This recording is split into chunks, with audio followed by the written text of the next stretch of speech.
Our scripture today is from the book of Isaiah, chapter 55, verses 1 through 5. Ho, everyone who thirsts, come to the waters, and you that have no money, come, buy and eat. Come, buy wine and milk, without money and without price. Why do you spend your money for that which is not bread, and your labor for that which does not satisfy? Listen carefully to me, and eat what is good, and delight yourselves in rich food. Incline your ear and come to me. Listen, so that you may live. I will make with you an everlasting covenant, my steadfast, sure love for David. See, I made him a witness to the peoples, a leader and commander for the peoples. See, you shall call nations that you do not know, and nations that do not know you shall run to you. Because of the Lord your God, the Holy One of Israel, for he has glorified you. This is the word of the Lord. Well, as I mentioned, I was on vacation, and in the home that we were staying, we had 7 children ages 4 and below.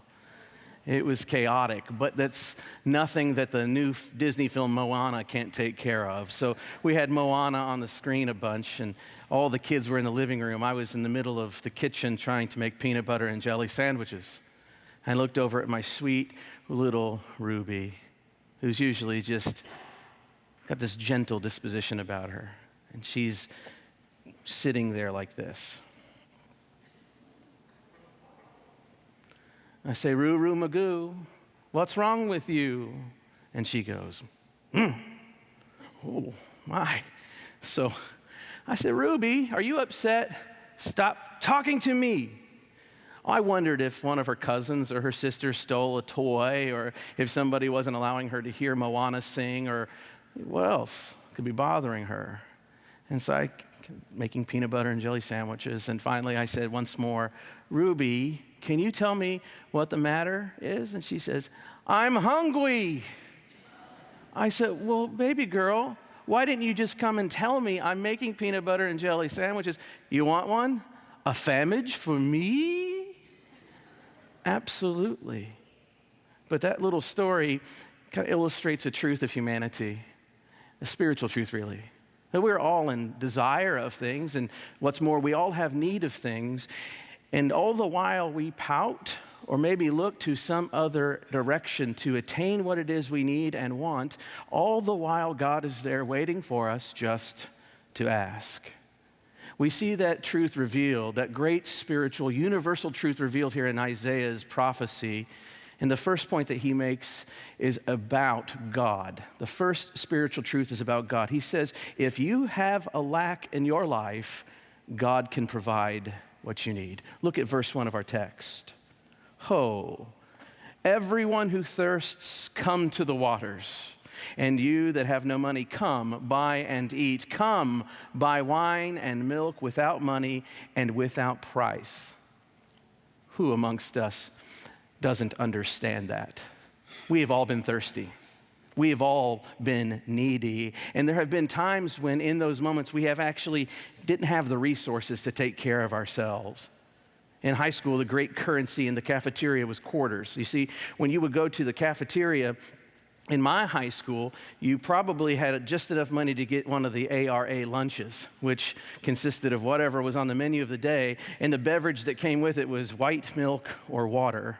But everybody wanted a pop. In the Midwest, that's what we call Coca-Cola or any other fizzy drink. We call it pop or soda or something. And the pop machines were in excess. They weren't things that came with your meal. They were out in the hallway, and people were always trying to go and get themselves a Coke or a Mountain Dew or whatever. I never had enough money.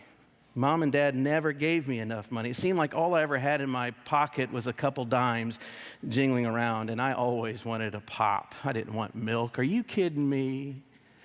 I was thirsty. I was thirsty for something I wanted. So I used to go around asking for spare dimes from people. And one time I was walking around the cafeteria just absolutely bent on getting a Coke. And I'm asking this table and that, anybody have any extra dimes or a nickel? I'll take a nickel, I'll take a nickel. And I finally go to one table full of the football players, and they said, Long Bonds, you're broke. Why are you always asking for money? We all know what it means to want something and to not have the resources to get it. But this passage isn't about pop or something that we don't really need. This is about what we need in our deepest being. What is it? The heart of humanity. What do you need? God says, come to me if you lack, and I will provide it for you, and I will gift it to you. What's more, is we find out that the gifts of God are non-transactional. He's no utilitarian God. It's not about getting something in return for himself. It's absolutely fortuitous and gratuitous when God gifts us what we need. I remember I had a friend who called me up on the phone and said to me, we need to talk. Okay, don't ever tell me that. I don't like that. That makes me anxious. I go to the worst places. What did I do wrong? What's wrong with them? I get worried. He said he wanted to come by because we needed to talk. And I sit there and I told Colleen all about my anxieties, about my friend coming over. What does he want? What did I do? She said, honey, assume the best. You know, probably he just wants to hang out and talk with you. Well, he comes in the door of my house, and then he does the next party foul in the Jared Longbond's rule book. He chit-chats. He came to talk to me, but now he's chit-chatting. I want to know what the big deal is, and he's chit-chatting. So I tried to exchange pleasantries, all the while wondering, what on earth does he want to talk to me about? What could be so terrible? And then he says, I was in the store the other day, and I saw this book, and I wanted to give it to you. He opened his bag, and he gave me this book. It wasn't so bad after all. And I said, for me, why? He goes, because I saw it, and it made me think of you. I said, well, how much do I owe you? So you don't owe me anything. I said, it's not my birthday. He says, I know, I just wanted to give you something. I said, but I feel bad. I don't have anything to give you.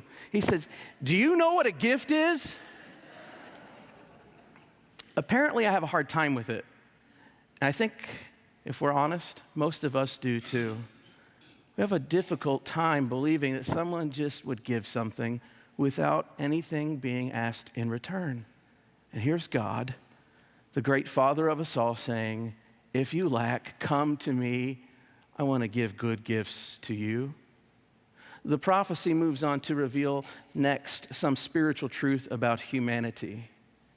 That is, that we all lack, and when we do, God is standing there asking, why don't you just ask me for help? Look at verses 2 through 3. Isaiah pens the heart of God by saying, why do you spend your money for that which is not bread, and your labor for that which does not satisfy? Listen carefully to me, and eat what is good, and delight yourselves in rich food.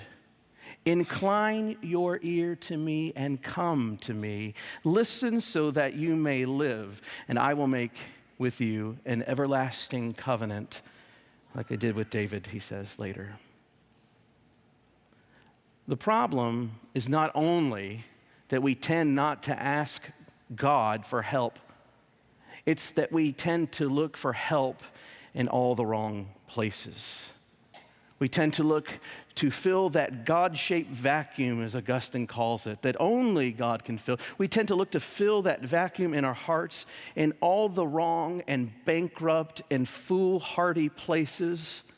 We don't put our trust in the only benevolent giver, the Creator God. There, He has much which satisfies. Where we look, we don't find any true satiation at all. I made a bad life decision a couple weeks ago. I was really exhausted, and I thought I was going to sleep. And as I was laying down, have you ever had this experience? As your body is kind of etching nearer to that line of a sleepness where you're going to cross over into it, something happens in your brain, and you can't quite go any further. You can't let yourself go, and you just toss and turn, and toss and turn, and toss and turn. So I'm the only one who's ever struggled with insomnia, huh? I believe that none. And the thing is, I know all the things I should do and I can't sleep. I know that I should only allow myself 20 minutes in the bed and then get up because I need to train my body that that's sleep time and sleep space. I know that I shouldn't look at screens. I should read a book or clean up, do something quiet around the house. No, what I do is I toss and turn, and then I get up and decide I'm going to go watch television. So I found myself downstairs at about 11:30, 11:45, and I decided to watch this TV show. And there's this character on the show who was hanging out with some vegetarians for a long time, and he called his friend and snuck away from the group and ate a big old juicy double cheeseburger. In that moment, my stomach growled. I was hungry, and I thought a cheeseburger sounds real fine right now. I thought about it. I said, it's probably not a good idea to eat a cheeseburger this late at night. It's probably not a good idea to go to a fast food restaurant at all because the only thing open is McDonald's. But I want a cheeseburger. I'm so hungry. So I crept upstairs and I rolled my car down the back driveway without turning on my headlights so as to not wake up my spouse and my children. And I went to those golden arches. Just shaming myself along the way. In the drive-thru, knew I was about to cause myself some abuse. I ordered. It took 30 minutes to get a Big Mac meal, and I went home and I sat down on the floor with my little pile of sin, turned the television on, and I laid into that Big Mac like you wouldn't believe. 2 bites in, I knew it was going to be bad for me. I couldn't sleep. Indigestion crept up on me. I didn't feel good. Thing is we're all hungry. We're all hungry, and we often reach for the wrong things. God is the one in all of our lives saying, I know you have needs. I'm here. Why aren't you asking me? Incline your ear to me. Hear me, says God, to all God's people. And I will give you what you need. I will make you live, and more, I will make you flourish. This leads us into another spiritual truth about for those who reach out to God, what happens to them. You see, God will make something of you for other people. Verses 4-5 make it plain. Take a look. Speaking about King David here, he says, see, I made him a witness to the peoples. See, you shall call nations that do not know you, and nations that do not know you shall run to you because of the Lord your God, the Holy One of Israel, for he has glorified you. It's interesting. I had a friend who used to always say, you're not just saved for yourselves, you are also saved for others. Part of what it means to be blessed by God is that you are in turn blessed to bless others. That's a biblical theme from page 1 to the last page of Revelation. See, those who call out to God, who listen to him, who speak to him when they have needs, God does something with them. He makes them into something. Do you know what? God makes you into witnesses, storytellers of grace, messengers of God's goodness.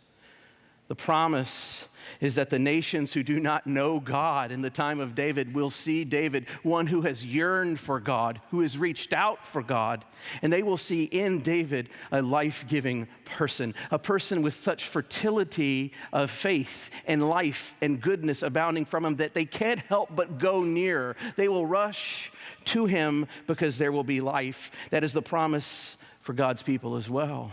When you reach out to God, you will be blessed. But not simply for yourself. You will be blessed to be a blessing. There is a viral video going around the internet right now of Jim Carrey. Maybe you've seen it. Jim Carrey is a famous actor and comedian, especially famous in the 90s and the early 2000s. He's fallen on some hard times. He has mental health issues like every one of us does. He has addiction issues like most of us do. Struggles, but these ones were out of control for him. I don't know his connection to this priest, but there's a priest that he was standing with in the midst of a people who were clearly on the path to reconciliation in their lives, and the microphone is handed to him, and with the most sincerity that I've seen from him ever, tears in his eyes, he looks to this crowd in the room and says, God is here right now, and he says, there's hope, and I have come to believe through my struggle, I've been blessed, because, and he says this, and I quote, salvation comes through pain. Salvation comes through suffering. Right there, he preached the gospel to people. Still blown away by this moment. realizing that even in his toil, he reached out to God and was blessed, and he was able in that moment to bless others. And now that the video has gone viral, I tell you today, it is still blessing other people. This is what happens when we reach out to God. God touches you, and you in turn begin to touch others. Friends, the truth is that God is the only one who's self-sufficient, full, and lacking in nothing. We, every single one of us, are contingent beings. Put another way, we're all very needy. There's a lack in our lives, and God's invitation throughout all of Scripture, and here specifically in Isaiah's prophecy, is that God will meet us where we are, that God will meet us in our deepest need and supply to us our deepest need. God will make you full, but only if you come to him. Only if you come to him. Now, how do we apply this today? I have a suggestion for us. I think that 99% of this room should start taking a little thing that we call digital Sabbaths. I don't know if you read The Atlantic, but there's a new article that's come out in it. And it's showing scientific data and proof that screen time actually decreases our mental health. We actually don't enjoy life much anymore when we're always following the stories of other people, always yearning to be somewhere else, or always editing the image that we want of ourselves out into the world. Quite basically, screens actually remove us from being where we are. What's the problem with that? Well, it means that you actually can't see God because you're distracted. As I was walking the beach this past week, I saw a young girl just like this on the beach.